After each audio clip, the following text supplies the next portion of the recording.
13.9 trillion is where the market cap is at.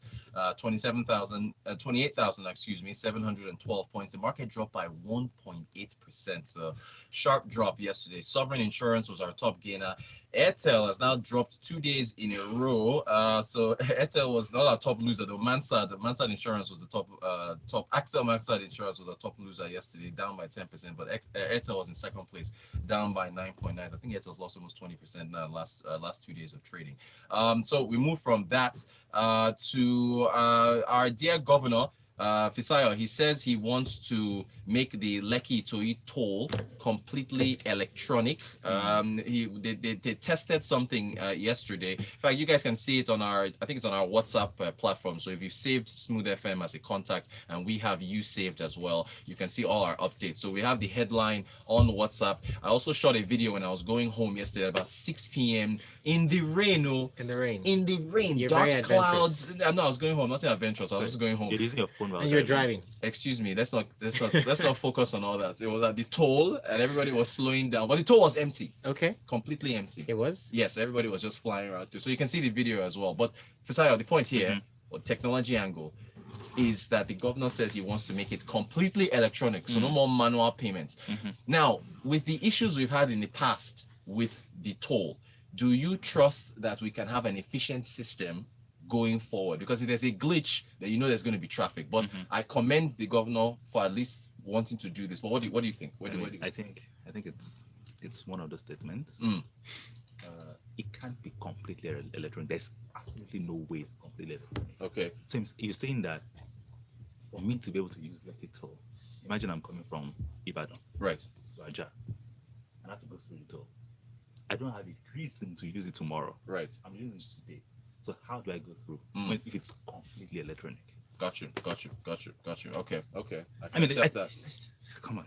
I can accept that. Yeah. So there is no way it can be completely electronic. Let's get that clear, right? Because I mean that's just a scenario. It's a single scenario. I mean, even people that live here in Lagos, a lot of people don't have a reason to go to Lekki or Ajaxis on a regular basis. So for people that live in that area, that work in that area, that have their livelihoods, to and fro VI, Lekki, Ikoyi, yes, there's a need to have them, pay up front, electronic passing, where you just go through and then your e-tags or something just checks your plate number or anything. Yeah, I can understand all of that. However, to say that someone like me, go ahead. Someone like me that's able to, that just needs the toll once. Yes. I don't understand why you would have to be made to make it electronic. Yeah. Okay. We're breaking things in the studio. If you're on YouTube, you can see us breaking stuff. Okay, but let's see now. Okay. But as far as efficiency, because remember there was that whole glitch issue where they weren't updating. Are you worried about that in the future? Technology, even Facebook went down a few days ago. Yeah. WhatsApp was not connecting a few days ago. So technology, it typically will happen.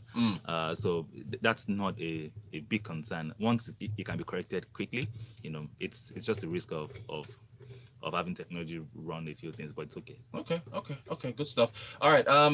Adetutu sent a message, but Adetutu, how many names do you have? Because she says Dolakwa from Lekki, please add me to the WhatsApp group.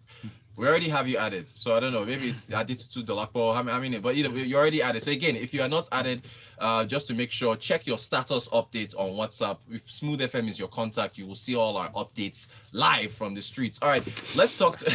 Let's address. Charles sent a message yesterday about investing in stocks overseas, and he's specifically asking about Trove, because I've talked about Trove on the show before.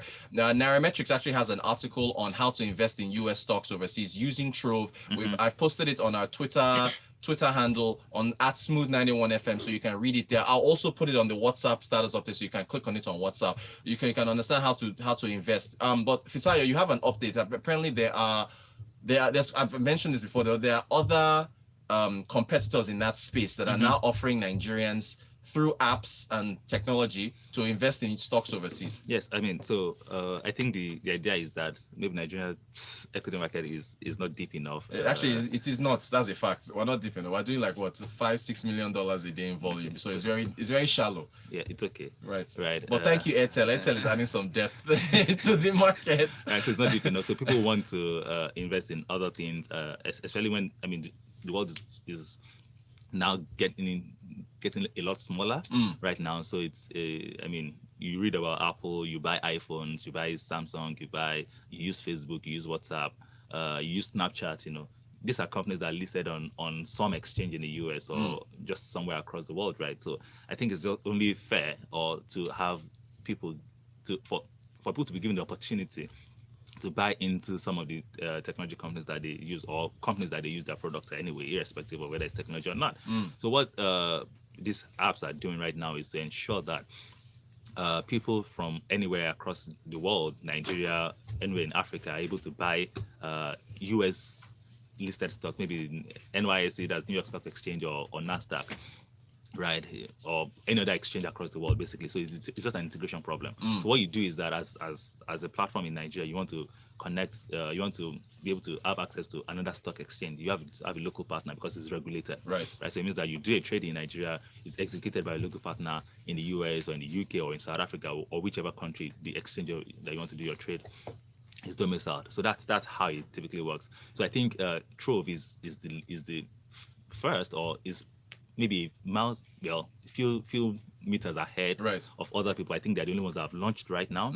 So you go through your KYC, typical KYC process. You know, it's dollar denominated. You fund minimum accounts. I think can buy fractional shares. Right. These are some of the things that can happen on the Nigerian Stock Exchange right now because you can buy fractional shares. Right. Right. So and then once you've done that, you've validated your KYC. They know you. They know who you are. They know where you live. They know what your face looks like. You know, all of that, and then you're able to buy shares. You know, across the world. So Trove is I think it's the only one that is live right now. But a few others. I've heard about Chaka. I've heard about Bamboo, right? Invest Bamboo. Bamboo, yeah. And then I think some other stock brokers in Nigeria are exploring similar partnerships with other stockbrokers abroad. So again, technology technology democratizes access. It gives access to everyone. Right. So options for exactly. All right, excellent. Femi is responding to the toll, your toll comment. He said it can be completely electronic. He's saying the tolls in the US and Singapore are connected to your bank account and your license plate bills you automatically when you pass through. There's no barrier, no traffic. If you don't have enough of a balance, you'll still get deducted when money actually gets into your account. So the possibility is there, but then so the public transport coming from Sokoto going to Ajah, how is it going to do it? I'm just saying. I mean, it's possible. It's possible, right? But practical, is it practical? It's just that's why people don't even have bank accounts. How many bank accounts in Nigeria? 30 million. Yeah, right. So that's the issue. So maybe we should find another. And there are 200 million people. How many cars do we have in Nigeria? So again, these are questions that. So when it says want to be completely, I mean, that's what it can be electronic. It can be largely electronic, but it can be completely electronic. Gotcha. Okay, let's see. Real one from Lekki says, do you think it's safe to partake in Forex? I have a training coming up tomorrow at Ikeja. Real one, you're going the right way.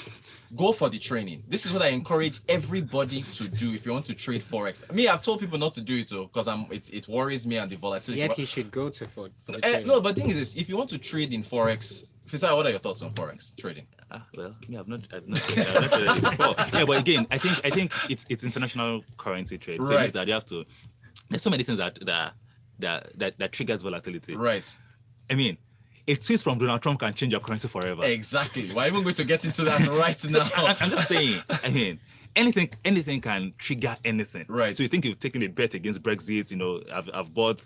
You know, I'm betting against the pounds because after Brexit it's going to do this, and then something just Draghi just decided to say something from Italy or and then suddenly everything just changed. By the way, Fisai's reference, Mario Draghi, of course, is the European Central Bank governor. Okay, so real one, do attend the training, learn as much as you can, practice with fake money, which is when I say fake money, that's dummy money for like 6 months to a year. Understand how things work before you now start putting money behind it. But go ahead and try that out. Yeah. Okay, so yes, let's go into it now. You just mentioned President Donald Trump. Yes, please. He's attacking. Let me read this. He says, "I'm not a fan of." This is Trump's tweets now. I'm reading reading Trump's tweets from yesterday. I am not a fan of Bitcoin and other cryptocurrencies which are not money and whose value is highly volatile and based on thin air. Unregulated crypto assets can facilitate unlawful behavior, including drug trade and illegal activity. He now goes on to attack Facebook's Libra, which we've talked about on the show. So what do you think? Trump he's worried about crypto, and then now says, of course, he says the US dollar is the greatest currency in the world. This is US dollar is the greatest. That's what he said. He says that there is only one currency in the US. It's called the US dollar. This is the greatest currency. He said it's called. He said it cannot be more stable than this. So hold on. Let me read the tweet. He says it is by far the most dominant currency anywhere in the world. Dominant. And it will always stay that way. Exactly. So okay. I mean, I won't argue with you. Fine, just go ahead. Which currency is the most dominant currency? In the world? I agree. Move on. What do you think about Trump? Let's agree this. Which currency is the most dominant? It is the US dollar. Perfect. So it means that there's nothing he has said that is not correct. I'm behind you, sir. Exactly. Oh, yeah. Can you analyze what he said? So basically, these are concerns that almost every regulator, CBN, right? I said CBN, central banks across the world would have, right, regarding cryptocurrencies. And then his biggest concern is that crypto can be used to facilitate anything. So drug purchase, because I mean, it's blockchain, some technology. It doesn't have to go through typical banking routes where people can monitor and then you can report to NFIU or any monitoring agency, right? Because there is really no way to do that. So the President Donald Trump is just concerned about how this, and I sincerely buy his concern. I mean, last year, just a year ago, Facebook decided that it was going to ban every form of cryptocurrency adverts on its platform, right? Only to show up a year later and say they're launching their own. I think that's so irresponsible, right? So I think that, I mean, for any country, I mean, what Libra is going to be for regulated bodies right now is that okay? It means you can potentially bypass, regulation without anybody, noticing what you're doing, right? Especially from the regulatory standpoint. Even though, Libra is said to be a stable coin benchmarked to the US dollars. So if you're benchmarked to the US dollar, let me just quickly use the US dollar. I mean, so what's the point, right? So again, it's just that thing. So for me, I think I can agree less with President Donald Trump. I think is right on Trump. On the money, yeah. All right, real quick. So look, Kayode, look at the messages. I see the messages. Look at all these messages. One at a time. Look at all. Okay, real quick. Jay from 30 Lagos. Jay from Lagos is saying, what's the difference between the Dow Jones, the Nasdaq, the FTSE, and the NYC? So Dow Jones, Jay. They're indices. All indices, they exactly. Just track different things. So Dow Jones is the top 30 stocks in America. Nasdaq is for tech stocks. Although FTSE is an index in the London Stock Exchange. Yeah. And then the NYC is the New York Stock Exchange, the regular one, like our own. 30 minutes is coming, I promise you guys. I'm still promising, so we can read all these messages. I dare say we get more messages than Freshly Pressed. What do you think? I dare say you don't.